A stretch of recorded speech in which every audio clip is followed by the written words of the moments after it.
Whatever I encountered seemed to follow me, as I noticed the same things at my father's house after moving in with him. But that's a different story. These days, when I visit my mother's place, I don't sense that heavy, suffocating presence anymore. No strange energies, nothing unsettling. My father's house, though, still carries that thick air of unease, especially in the basement. ####, the man who never left. This tale was shared with me by a friend, and even now, it sends shivers down his spine whenever he recounts it. Through this story, we will journey to a distant yet picturesque land. For the sake of privacy, I won't reveal the exact name of the town, only that it's a small but well-known place in Greece. It's somewhere my friend often visited and still does to this day. The event happened around 11 years ago, during the summer when my friend, whom I'll call Mark, was just a carefree child. Like any kid his age, he loved summer because it meant freedom from school. Every year, he and his parents would travel to this town to visit his grandmother, who lived alone in a charming yet old house on the outskirts. Having spent many summers there, Mark had become close friends with several local children, particularly one boy whom I'll refer to as Sam. Mark and Sam spent those warm, endless days exploring, pulling pranks, and making the kinds of childhood memories that last a lifetime. However, one experience would stand out above the rest. Not because it was amusing or joyful, but because it was something neither of them could ever explain. Roughly 80 years ago, an unspeakable tragedy took place in that very town. It was the first winter of Greece's involvement in World War II when the German forces carried out a brutal campaign in the region. Many villages and towns were left in ruins, their residents slain, their homes burned to the ground. On December 13, 1943, the German army stormed the town, rounding up the villagers and forcing them into the school. The women and younger children were separated from the men and boys over the age of 12. Then, in a horrifying act of cruelty, the soldiers led the men and older boys to a hillside near the town and executed them all by gunfire. A few survived by pretending to be dead or managing to flee, but nearly 500 people lost their lives in mere moments. After the massacre, the soldiers set the town ablaze, destroying homes, businesses, and the school. By some miracle, the women and children managed to escape the flames. The survivors had no choice but to carry on, to rebuild their shattered lives from the ashes of their town. The pain of that tragedy ran deep, and even generations later, its shadow lingered. To honor those who were lost, a monument was built on the very hill where the massacre occurred. Mark had visited it many times, always finding it a peaceful place. A hill overlooking the town, surrounded by lush greenery. One evening, near the end of that summer, Mark and Sam decided to venture to the hill, which was known as the Cross. It was meant to be an adventure, a harmless thrill. Mark's parents were never overly strict, so he had no curfew to worry about. Sam's parents, on the other hand, might have objected, but Sam himself didn't seem concerned. Slipping out unnoticed was easy enough. As the two boys made their way up the hill under the night sky, Mark felt an initial rush of excitement. The town's outskirts were eerily silent. No cars, no voices, nothing but the whisper of the breeze. It was thrilling in a way he couldn't quite describe. But as they reached the hilltop and settled down, that excitement vanished. A heavy, unsettling stillness crept over them. Sam, usually talkative, had gone silent. The quiet stretched between them, growing thicker by the second. Mark couldn't shake the feeling that they weren't alone. The cross was open to the public, but who else would be here at this hour? They weren't trespassing, and yet, something felt deeply wrong. A shiver ran down Mark's spine as he glanced around. He had heard the town's tragic history countless times from his grandmother, who had been just a child when it happened. Still, he had never thought of the hill as a place of sorrow, until now. Then Sam suddenly stiffened. "What are you looking at?" he asked, but Mark was frozen. His eyes were locked on a figure in the distance. A man was approaching them, walking with slow but deliberate steps. He looked like an ordinary man, dressed in simple, outdated clothing, with a hat similar to the kind Sam's grandfather always wore. Mark and Sam watched, too stunned to move. Who was he? What was he doing here at this hour? Panic surged through Mark's mind, scrambling his thoughts into chaos. Then, before he could react, Sam let out a sharp yelp and grabbed his arm. "Run!" The boys bolted down the hill, their feet pounding against the earth. Somehow, they managed not to trip, though their hearts raced as if they might burst. When they finally reached the bottom, they turned back. "He's not following us?" Mark gasped, still breathless. "Who the hell was that?" Sam asked, his voice frantic. They spent the next few minutes trying to process what had happened. "Do you think we saw a ghost?" Sam finally blurted out. Mark hesitated. The man had seemed so normal. "I don't know," he admitted, though even as he said it, he wasn't convinced. The next day, Sam had a wild idea to go back. Mark thought it was a terrible idea, but he knew Sam wouldn't let it go. That night, they returned to the hill, more cautious than before. And just like the night prior, the man was there. He sat in the grass, gazing at the town below. This time, Sam worked up the courage to speak. Hello. Do you work here?" The man turned, his expression calm yet sorrowful. "I've worked everywhere around these parts," he answered. The boys exchanged uneasy glances. "Are you always here?" Sam asked.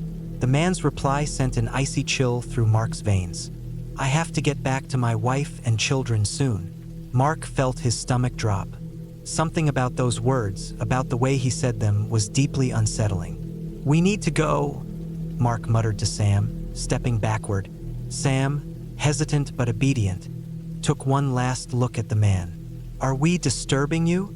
The man's lips barely moved as he spoke. They did. Mark and Sam didn't wait another second. They turned and fled, racing back to the safety of town. Even Sam, usually fearless, had nothing to say. That night, Mark lay awake, haunted by an inescapable feeling of dread. The next morning, he told his grandmother about what they had seen. Her reaction made his blood run cold. "There's no caretaker up there," she said firmly. "No one would go up at night except foolish kids like you." Mark's breath caught in his throat. Then who or what had they seen? Some souls, his grandmother explained, never truly leave. They were taken too soon, left behind by time itself. Days later, Mark left for home, the weight of that summer lingering with him. He never returned to the cross after dark again.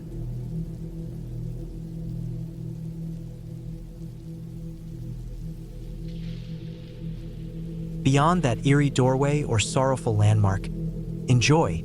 And if you have any chilling stories of the unknown, send them to darktales.net. Be sure to check out my other shows at nightfallchronicles.com for more spooky entertainment. Now let's begin. #### the crawl space lurker. From Ethan. When I was around 11 years old, my family planned a 5-night stay in a log cabin deep in the forests of Oregon. My grandmother was coming along too. What happened there haunted me forever. The crisp breeze brushed against my skin as I stepped out of the car. I scanned the dense woods around us before heading toward the cabin. "Ethan, sweetheart, go pick out your room and unpack." My mom called after me. As I pushed the cabin door open, a loud creak echoed.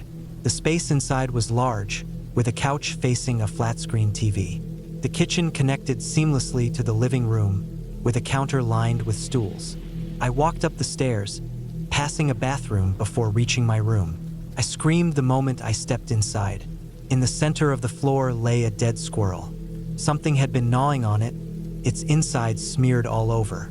I ran downstairs, nearly colliding with my dad as he wheeled my grandma inside. "Dad, there's a dead animal in my room," I practically shrieked. He sighed. "You're old enough. Go clean it up." Disgusted but left with no choice, I used an entire roll of paper towels and a whole can of disinfectant spray to clean the mess. By the time evening rolled around, my mom made macaroni and cheese with chopped up sausages. My favorite meal back then. As I walked to the couch with my bowl, my grandmother sitting beside me, I noticed something peculiar. A trapdoor was embedded in the center of the living room floor. "Mom, what's this door for?" I asked, pointing at it. "Probably access to the crawl space," she replied. "They use it to prevent flooding in the cabin." Satisfied with that answer, I sat on the couch and turned on the TV.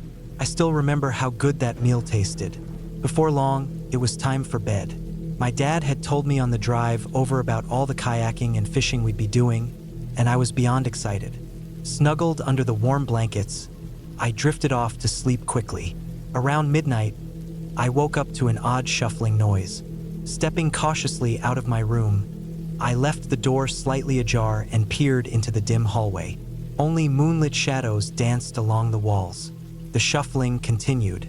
My heart pounded as I crept down the stairs, heading toward the living room. I pressed my ear to the floor.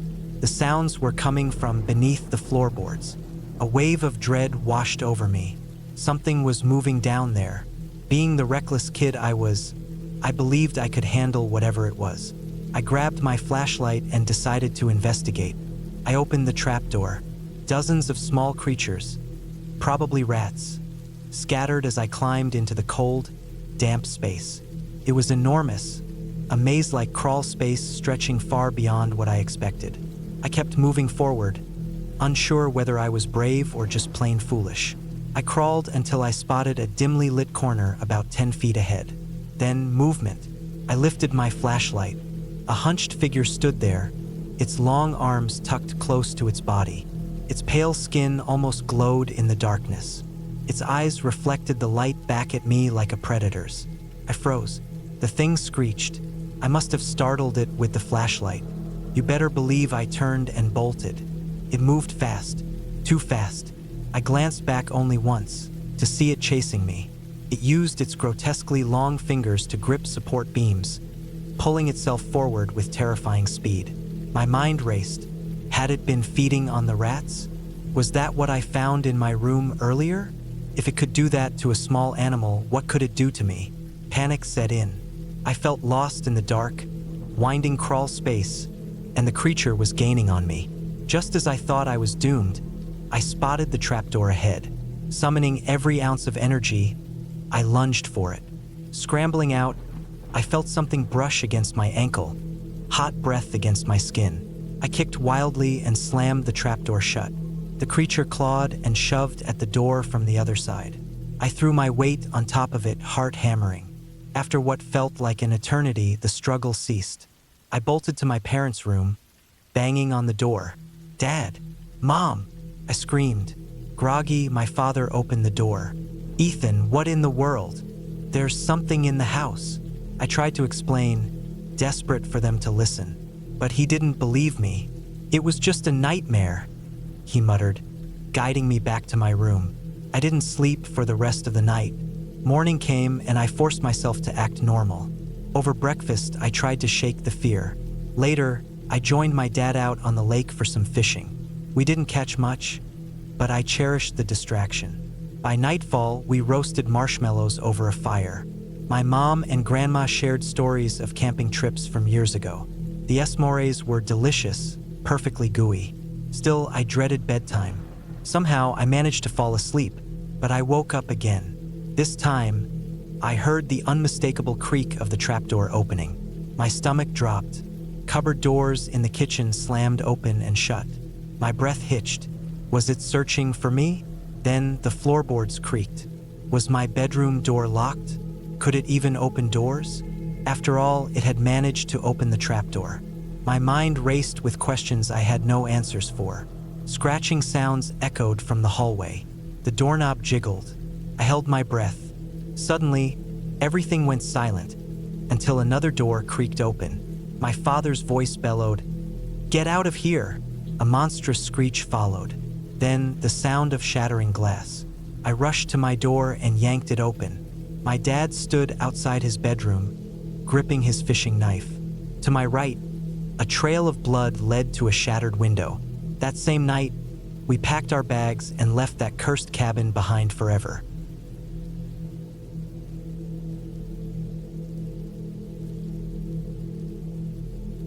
I have two eerie stories about my grandmother's old house, both involving my cousin, Hannah, and me.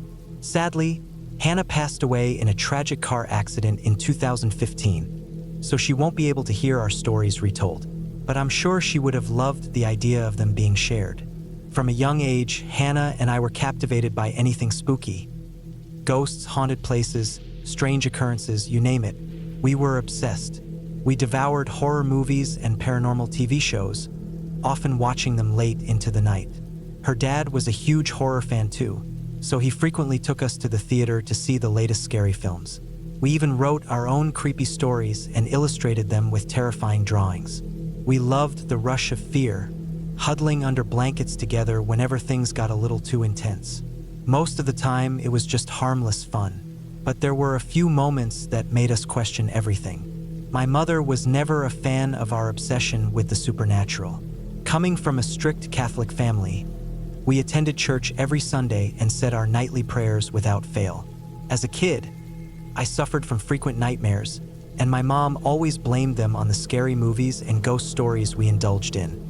Honestly, though, I think most of my fears came from our deeply religious upbringing. My grandmother's house was filled with religious artifacts, statues, paintings, and crosses in nearly every room. She was devoutly Catholic, but she never stopped us from watching horror movies or talking about ghosts. Sometimes, she even entertained our curiosity by telling us unsettling stories of her own. One tale she shared was about how she once bought a spirit board for my aunt's birthday. She never explained much about what happened with it, but she did mention that at one point, she had a witch come over to examine it. I have no idea why or what the witch did, but my grandmother ended up keeping the board and hiding it away in the attic. The attic was accessed through one of those old-fashioned pull-down staircases in the back room of the house. It was divided into two sections. One half was used for storage, where the board was supposedly kept, and the other was a small extra room with two beds. A little wooden door, secured with a sliding latch, was the only way into the storage area. ####the first incident. Hannah and I were about 10 years old when the first strange event happened. We were spending the summer at our grandmother's house, taking a break from playing outside. As usual, Grandma was in the living room watching her favorite courtroom show in the afternoon. We grabbed some ice cream and went to the back room, where we usually watch TV and movies. That day, we were watching a show about exorcisms. It was intense, violent, dramatic, and completely engrossing. We were glued to the screen, barely paying attention to anything else, when suddenly, a noise interrupted us. A slow, scraping sound came from the wall right next to the couch. Our trance shattered as we both turned toward the sound. Hanging on the wall was a wooden cross, but it wasn't just hanging there, it was moving, rotating. Right in front of our eyes, it slowly twisted until it was completely upside down. Time felt like it had slowed, but at the same time, it happened in an instant. We barely had time to react before we screamed and bolted from the room, running straight to our grandmother. In a panic, we tried to explain what had just happened. Grandma, skeptical but concerned, got up and walked with us back to the room. The cross was no longer hanging at all. It had fallen onto the floor. She picked it up, inspecting it. Then, shaking her head, she told us it couldn't have moved like that. It had only been stuck to the wall with some blue adhesive putty. Hannah and I looked at each other, speechless. We knew what we had seen. There was no explanation for how it had turned upside down before falling. But our grandmother just placed the cross back on the wall and returned to her show, leaving us standing there in disbelief. We never got a clear answer for what happened that day. And even now, I still wonder about it. #### the second incident. A few years later, when we were about 13, another strange event took place. That night, a few of our cousins were staying over at Grandma's house with us. We all gathered in the back room, watching the horror movie One Missed Call. By the time the credits rolled, most of our cousins had already fallen asleep. It was late, so Hannah and I decided to head to bed. We wanted to sleep in the attic that night. We pulled down the creaky wooden stairs and climbed up to the attic's small sleeping area. Hannah always had trouble falling asleep, so she put on her headphones to listen to music while I drifted off almost immediately. I don't know how much time passed, but I was suddenly yanked from my sleep by an intense pressure on my chest. Felt like all the air had been knocked out of my lungs. Couldn't breathe. Gasping, I sat up in panic, just in time to see the small wooden attic door to the storage room slamming open. It hit the wall with a loud thud. Hannah had been awake and saw it too. She screamed my name, asking if I was okay, but I didn't answer. I just scrambled out of bed and bolted down the attic stairs. Hannah was right behind me. We ran to another room and set up makeshift beds on the floor. There was no way we were going back up to that attic. The next morning, we didn't tell anyone about what had happened. We didn't even check to see if that little wooden door was still open. To this day, I have no idea what to make of those experiences.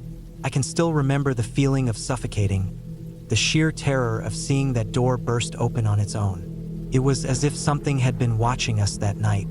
If I've learned anything from those encounters, it's this: you don't need to go searching for the paranormal. If it wants to find you, it will.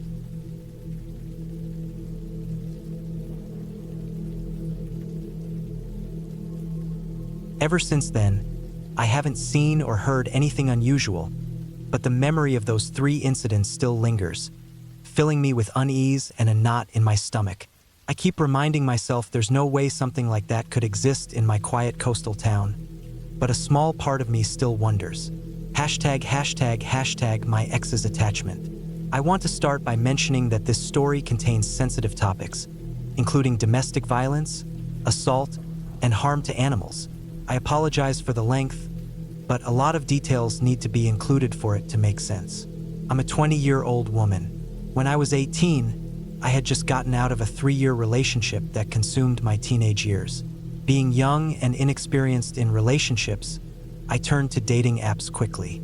Within a few weeks, I met my now ex-boyfriend. First, he seemed wonderful. He had a stable job, admired my alternative fashion, enjoyed going out with me, and acted like a gentleman. I know that's just basic decency, but I hadn't experienced it before, so I fell for it. He was 22 years old, and we'll call him Jake. Our relationship progressed quickly, and I visited Jake's house early on. That's when things started to feel off. I've always been a spiritual person and have had my share of unexplained experiences. My childhood home was Eerie, though my mother never acknowledged it. So, I'm used to strange atmospheres, but the moment I stepped into his house, I felt an overwhelming heaviness.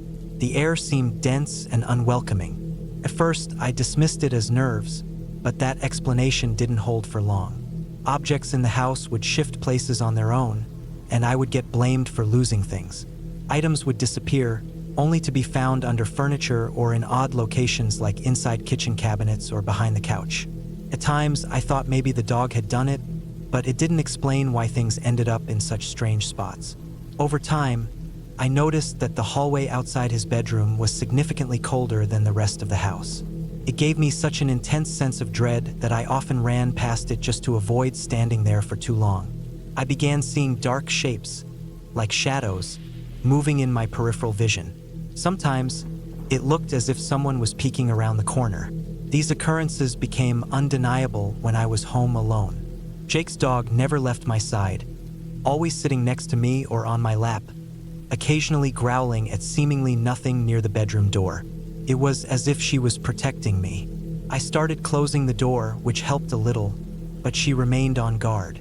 Whenever Jake saw her acting this way, he would hit or shove her, yelling for her to be quiet. But I was never convinced that nothing was there.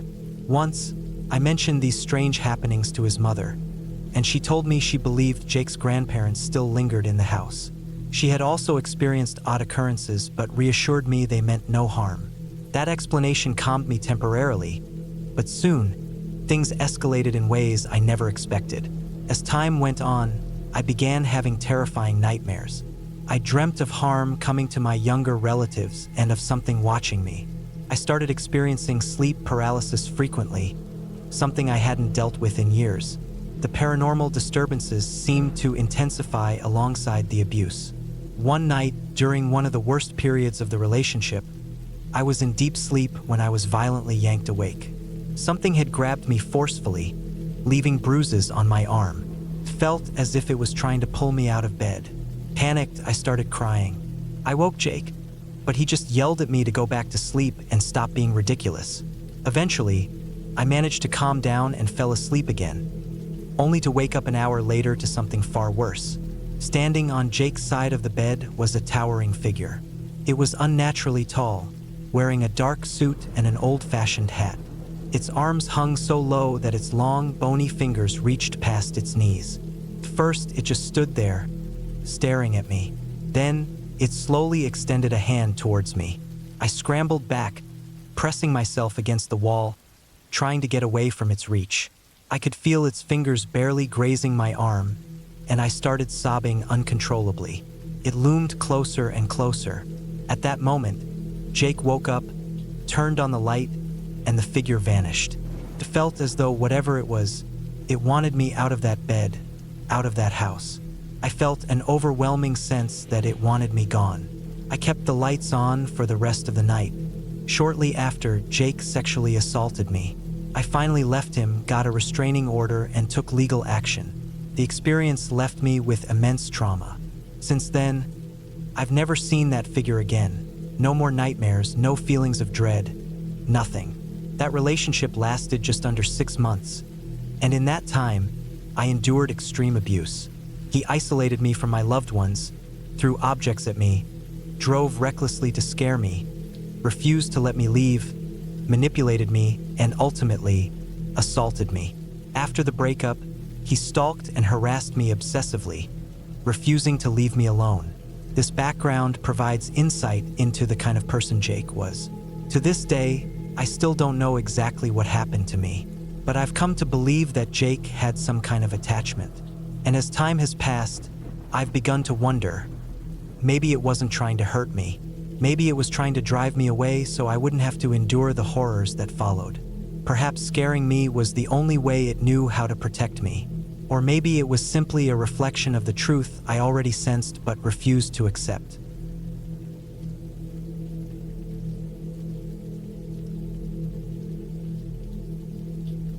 If I had paid attention, maybe things wouldn't have turned out the way they did. Who knows? The lesson here is to be cautious about who you trust. If you're with someone and you get a strong feeling that you should leave, whether it's instinct or something else, listen to it and get out. This happened on Halloween night in 1985, back in my first year of high school. It's the only experience like this I've ever had. My friends, Mike and Dan, were there too. I'm using different names to protect their identities. It was Halloween, and the three of us had just finished football practice. We were around 14 years old, typical suburban kids from a small town in Pennsylvania. At that age, we were a little too old for trick-or-treating but still wanted free candy, so we threw on our football jerseys and went door to door. Mike had very little supervision at home. He had shoulder-length hair, and girls loved him. He acted like nothing in life really mattered. Dan and I came from stricter households with rules and schoolwork, though I wasn't exactly a great student. Mike always seemed cooler than us with his leather jacket and the fact that he could smoke at home. He was the one we all looked up to. At the time, we were getting into heavy metal bands like Black Sabbath, Iron Maiden, Ozzy Osbourne, and Dio. We were fascinated by the so-called satanic themes in the music and thought it made us edgy.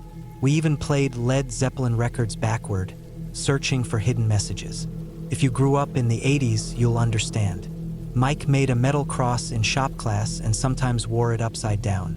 He called himself Johnny Blade after a Black Sabbath song. That night, after getting candy, we ended up at Dan's house in his parents' bedroom for some reason. It was the first and last time I was ever in that room. It was on the main level of their house, right off the living room. We were going through our candy when suddenly, the radio on the nightstand turned on by itself. We all laughed it off at first and kept sorting our candy. Then the lights started flickering. Mike took it as a sign, and since it was Halloween, he decided to bless the room using his homemade cross. Dan and I were sitting on the bed while Mike walked around. He held the cross upside down and went to the clock. "I bless you in the name of..." He hesitated, and even now, decades later, I don't want to say what he was about to say. Then he moved to the light and did the same thing. That's when he noticed a crucifix hanging above the bedroom door. He grinned and walked toward it, raising his cross. The moment he started speaking, I swear I saw him lift 3 feet off the ground and get thrown backward onto the bed. He flew at least 5 feet, landing right on top of Dan and me. I was terrified. I bolted out of the room, into the hallway. The lights were still flickering, and the radio was blasting. Then I saw something horrifying. Mike was choking. His eyes rolled back, and it looked like he was swallowing his own tongue. Dan jumped on top of him, trying to keep his mouth open, but Mike kept gagging. I was paralyzed with fear, slowly stepping back into the room. The lights and radio were still going crazy, and then suddenly everything stopped. A minute later, Dan was shaking Mike, trying to get him to explain what had just happened. I was too nervous to stay in the room for long, pacing in and out. We all ran out of the house and onto the front lawn. Mike didn't say a word, he just stood there, shaken. From the yard, we could still see the lights flickering inside and hear the radio blasting. Dan was freaking out since it was his parents' bedroom, and he was probably worried about getting in trouble. After about 10 minutes, everything inside finally calmed down. Mike still wasn't talking. He just looked different, like he was in shock. We were all scared out of our minds. In the end, Dan had to call Mike's mom to pick him up. I remember how scared he looked getting into the car. He wouldn't even look at us. That night, I lay in bed crying because I was too afraid to sleep. Every little noise made my heart race. The next morning, I waited for Mike outside of school. I could tell he didn't want to talk about what happened, so I tried to lighten the mood. Being the jokester of the group, I asked if he could set our football coach's car on fire or do something else supernatural. He laughed, which made us all feel a little better. A couple of weeks later, Mike got kicked off the football team for something I can't even remember. The three of us slowly drifted apart, though Dan and I remained friendly. We just ended up in different circles by the time we finished high school. We never really sat down and talked about that night again. Dan and I told a few people the story, but most thought it was too crazy to believe. And since Mike liked playing the whole Johnny Blade persona, it just sounded like one of his stories.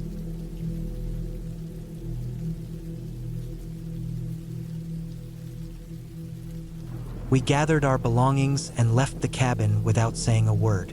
Since then, my family has avoided the woods completely. Stay as safe as you can, everyone. If you ever hear strange sounds in an unfamiliar place, don't hesitate to leave or call for help. You never know what might be nearby or lurking beneath you. ### shapeshifter in a coastal town. My name is Laura, and I'm 31 years old. I live in a small coastal town in Southern California, where I share a 2-bedroom apartment with my roommate and her cat. Our town sits between the ocean on one side and rolling hills on the other, with a few riverbeds scattered throughout. Our apartment is located just off a busy road, behind an old, run-down motel. That motel has a dark reputation. Stories say that in the 1980s, a serial killer stayed there, storing dismembered remains in the bathroom tub. Between the motel and our apartment sits a vacant lot, fenced off and overgrown with bushes and a few small trees. We jokingly call it the murder lot. It's the kind of place where stray animals, and possibly even people, could easily hide without being noticed.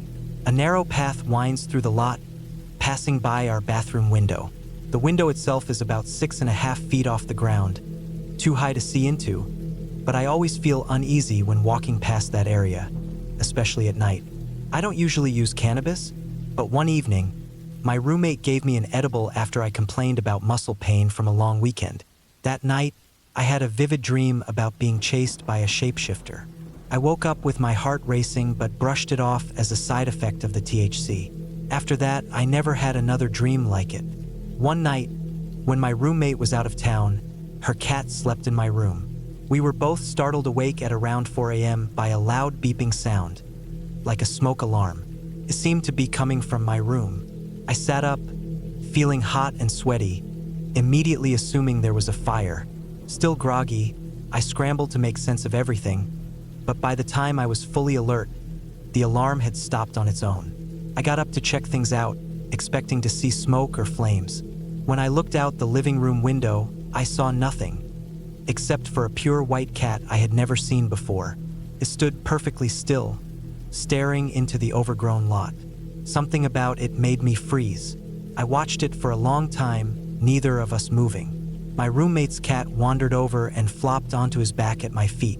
I looked down for just a second to pet him, and when I glanced back up, the white cat was gone. I waited, expecting it to reappear, but it never did. Once I was sure there was no fire, I went back to bed. Strangely, although I had woken up overheated earlier, I now couldn't seem to warm up, no matter how many blankets I pulled over me. The next day, I had an unshakable feeling of unease. About a month later, around 8:30 p.m., I told my roommate I was going to take a shower. I left the bathroom door unlocked in case her cat needed to use the litter box inside.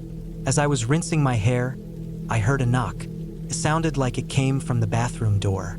I pulled back the shower curtain and called out, "What's up?" "It's me," a voice answered, but something was off. It sounded like my roommate, but not quite.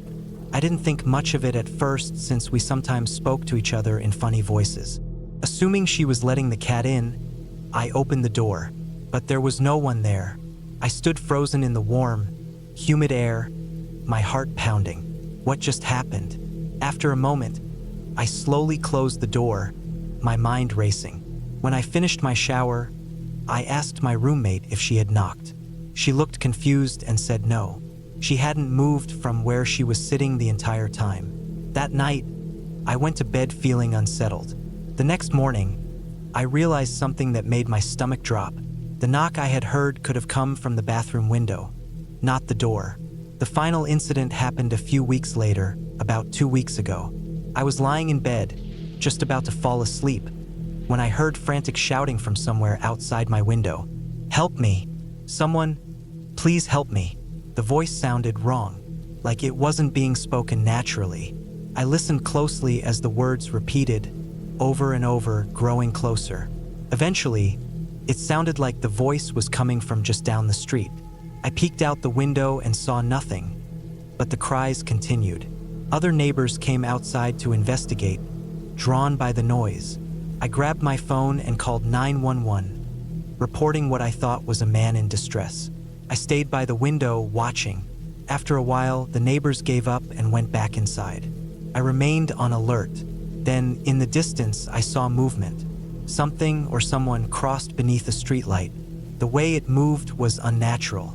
I couldn't tell if it was limping or simply walking strangely, but I couldn't make out any details, not even its height.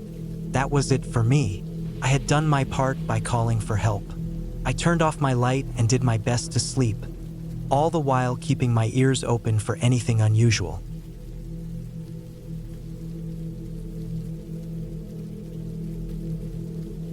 I stopped sharing this story because people found it too far-fetched. I've told my wife and a few close friends over the years, and since then, nothing strange has happened to me. At least, nothing that I know of. I'm not even sure if this was paranormal. Maybe it was more of a spiritual experience. Unusual events in Wyoming. From Emily. As a child, I moved around frequently with my mother. My parents were divorced, and I have several eerie stories, but I'll condense them into one since they all occurred in the same general area. Warning asterisk, this story briefly mentions self-harm. When I lived with my mom in a tiny, remote town in Wyoming, a place with only 2 gas stations, a church, a school, several bars, and scattered houses. I stayed in a home that I believe was once haunted, if not still haunted. The house itself was small, with 3 bedrooms, 2 bathrooms, and an upstairs area. It had both a front and backyard. I lived there for about 2 years, and during that time, I constantly felt like I was being watched, no matter where I was in the house. I've always been interested in the supernatural and used to experiment with different paranormal games. Over time, the sensation of being watched intensified. It evolved into something more unsettling, as if I was being followed.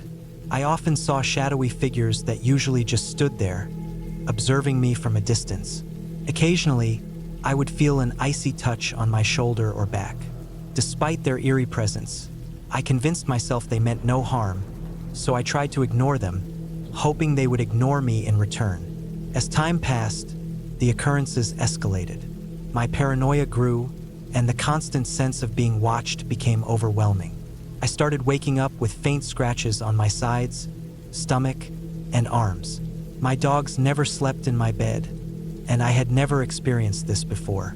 I tried to reason it away. Maybe I was scratching myself in my sleep, but as a 15-year-old, I found it odd, especially since it had never happened to me before. My younger brother, T, and my stepbrother, L, also saw the shadow figures from time to time, with L witnessing them more frequently than T. Their experiences validated my own. I wasn't imagining the dark shapes I glimpsed in the corners of my vision, or sometimes even directly. One morning, I went to my closet, which had a tiny door inside that led to a small crawl space. When I looked closely, I noticed strange marks and shallow carvings on the door, random shapes and jumbled letters that didn't form any recognizable words. I had no explanation for this. At the time, I didn't own anything sharp beyond a pair of scissors, as I was restricted from having such objects due to past self-harm. Couldn't have been L or T either, as my door was squeaky, and I used a doorstop to keep it shut since the actual lock was on the outside. Even if one of them had tried to carve the door, I would have heard them entering my room. I also had no history of sleepwalking. Another time, I was outside in the front yard with L. My sister, M, and T had already gone to bed. The front and back yards were separated by a flimsy 3-foot-high chain-link fence. I suddenly froze when I spotted 3 figures peering out from behind the back corner of the house, just past the shed. They leaned out as if trying to observe me while remaining hidden. I turned to L and asked, "Do you see that?" Pointing at the shadowy figures. They appeared as dark silhouettes with large, glowing white-yellow eyes. L confirmed that he saw them too. Fear gripping us, we immediately ran back inside. I continued seeing those figures standing outside the house, staring in through the windows, as if they were watching us from the darkness.